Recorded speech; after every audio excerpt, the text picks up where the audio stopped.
they seem. That there's something spiritual in all this, in recognizing evil in your world and standing against it without fear of what's going to happen to you. Standing tall, going out, starting a show, or traveling the country, or doing something bold, not being tied down to a job or relationship or a house, living by the seat of your pants. I mean, where is the freedom in locking yourself up? I know where I live. I live in a country where people have locked themselves up. Forget the New World Order. Forget the police state. We police ourselves.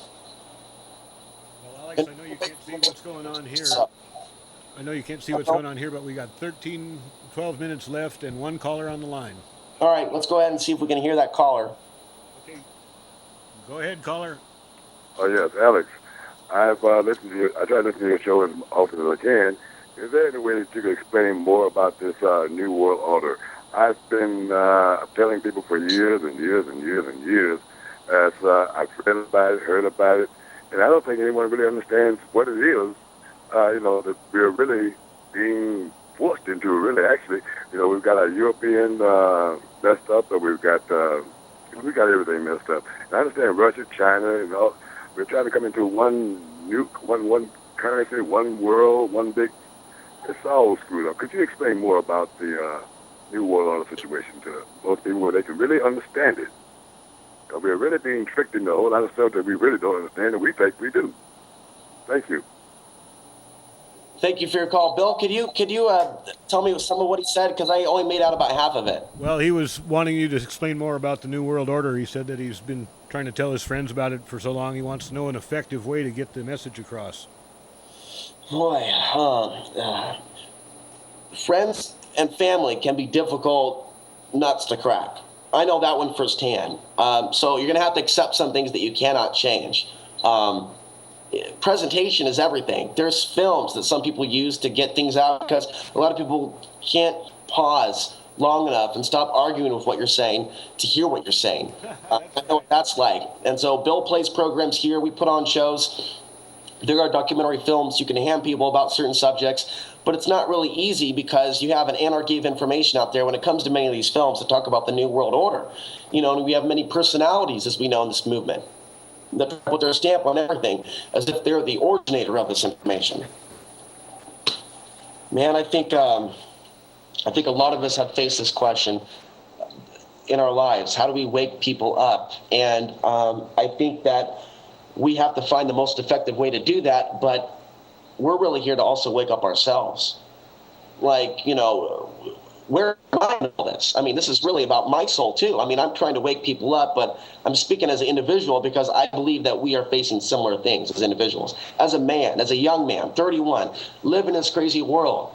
I feel this is more of a spiritual thing than a political thing, and saving the world is not the reality, but trying to give people options, give them information, remind them they got free will. They don't have to serve this system. There are many people out there that go out with Bibles and they preach the word and they say, unless you do what we do, you're wrong, you're evil, and you're going to hell. But we're not doing that to other people, but in a way we're saying we need to look at some of these things. Otherwise, we're going to wind up on the continent that our founding fathers founded, enslaved. But you see, that cycle of enslavement keeps continuing. The founding fathers came here and took the land from the Native Americans. We shouldn't be surprised that we are waking up homeless on the continent that our founding fathers conquered.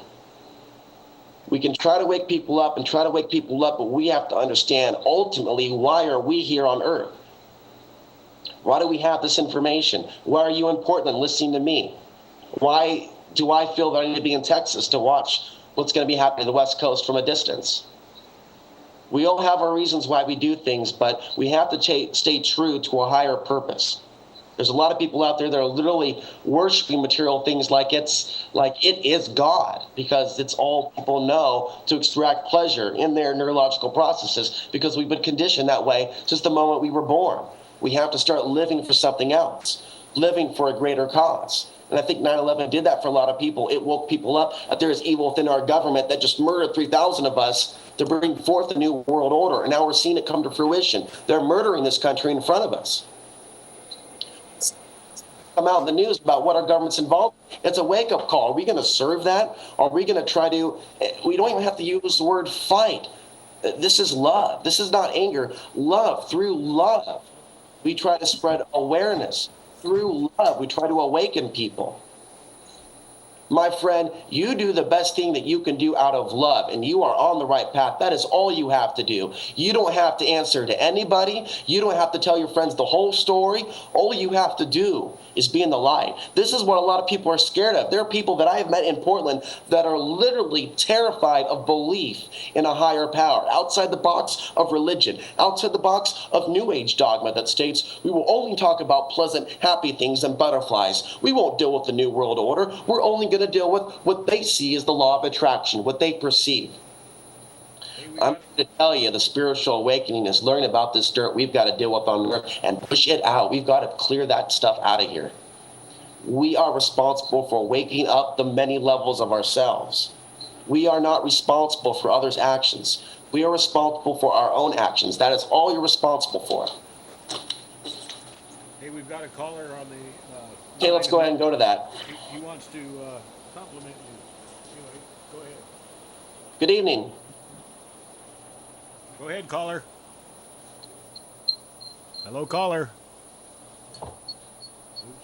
And that is all. Oh, wait, say it again. I didn't have the mic up in time. Oh, man, we missed him because of me. Sorry. Oh, man. But anyway, all he wanted to say was that he was grateful that you were still doing the show from Texas, even though you weren't here in Portland. And right on. And thank goodness for technology. I mean... Well, yeah, this is probably a good time to mention that PCM mentioned they want someone to be a sponsor of the show because I'm not actually in Portland. So if there's anyone that's a PCM producer there, Bill already has a show, so you can only do so many. Yeah. We need to get someone to sponsor PCM. We're not asking for money. We mean someone to actually fill in the paperwork. Right. Since he's not here, we can only... Because I'm not physically in Oregon. So if you guys want to keep seeing the show, we need someone to be that middleman to make sure the show gets produced every week. Bill is a great producer. He's been one of my best friends in my time of doing the show, but he also produces well over a dozen shows a week, has his own life, and so he can't do it all. So folks, if there are some people who want to get involved, let's keep OTB alive. Thank you. Let's cover some other news. Right so on. Afghanistan is also in the crosshairs, okay? Because Karzai says Afghanistan's going to back Pakistan in a conflict. They're preparing for something in the Middle East as Obama announces that they're going to pull the troops out of Iraq, but it's really a bait and switch.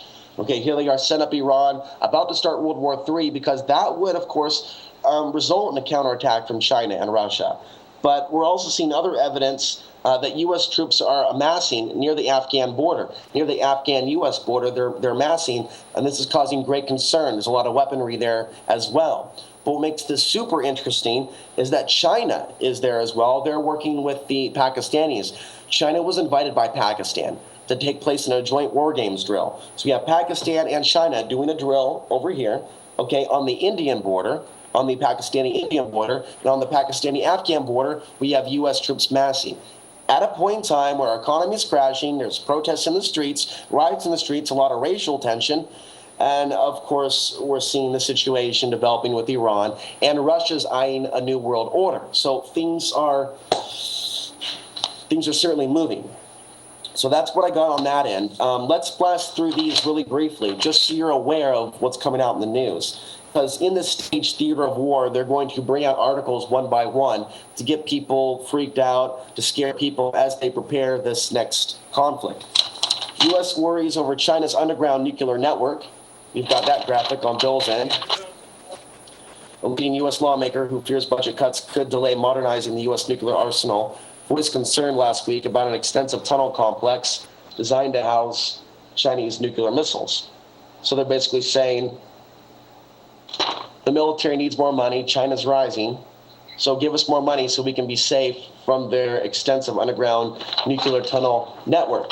And my response is we wouldn't be in the situation if our loving lawmakers, our misleaders, weren't giving China this top secret missile technology. We can trace back to the Clinton administration, even beyond. So again, more problem, reaction, solution. Giving the Pentagon more money is not going to fix this problem with China. Next report. Analyst says China, U.S. see Guam as military central. Okay. Among the news media tracking the U.S. military buildup on Guam is the People's Daily Online. And that's a part of the Communist Chinese Party in Beijing. On its People's Forum earlier this month was a discussion of how facilities at Anderson Air Force Base on the island are being hardened and air defense systems are being moved in to protect against a Chinese attack. So according to China, in their press, they're saying the movements the U.S. is making on the island of Guam says they're getting ready for war.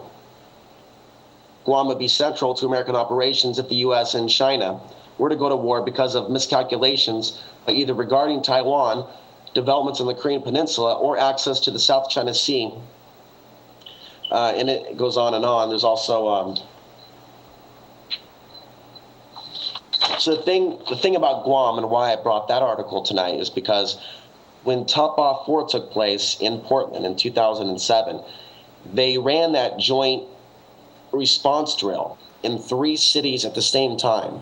I'm going to try to sum this up because we're about out of time tonight. They ran this drill in Portland, Phoenix, and Guam. Top Off 4. Google it. Top Off 4, 2007. They ran it in Portland, Phoenix, Arizona, and Guam. Now, I've been talking on the show for years that while they were trying to convince people of Portland and elsewhere to be focused on Al-Qaeda attacking Stillbridge as the excuse for why they ran that drill in Portland, the truth was that Portland was getting prepped to deal with a larger event, like perhaps some sort of attack from overseas. Because if you look at Vigilant Shield, the drill that they ran concurrent, in other words, at the same time as Top Off 4, that drill dealt with simulating an attack from the ocean. So now it makes more sense to me when I look at this article about Guam, how it's very strategic, and how the war would go when it comes to China and Russia going at it. We got about a minute and a half now, and then we're out. It makes sense why they're doing that in Guam and why when Top Off 4 took place, they did that in all those cities. Because Portland is a West Coast city, 60 miles out from the ocean. So in a World War III scenario, Portland, Oregon would be involved in some shape, form, on some level, whether it be checkpoints, government surveillance, the Navy Special Warfare Unit with the black helicopters. We already know the Navy is doing war game drills off the Pacific Ocean. So this is not being done by accident. Drone aircrafts infected with computer virus. That came out last couple of weeks ago. That's also very timely for the Air Force to say that their systems, the Predator drones, that of course they have joysticks in the state of Nevada, underground, at military installations that are running a lot of these unmanned aerial drones that are killing innocent women and children. Now those systems have somehow been attacked by a virus. And the last headline, last but not least, a dead Rosat satellite. That's a German satellite. It's recently re-entered our atmosphere, and it has flown over Southeast Asia. Ironically, it has flown over several large Chinese cities with millions of inhabitants. This is the satellite that could have caused great devastation, so I find that to be very strange and synchronistic. 20 seconds. For watching, my YouTube channel is youtube.com/AlexAnswery, and I'd love to read your emails. Maybe send me an email to read next week on the air at alex_answery@hotmail.com. I want to thank Bill for helping out tonight. And of course, as always, the path to the ultimate truth still lies in one place, within. Take care. Thanks for joining us.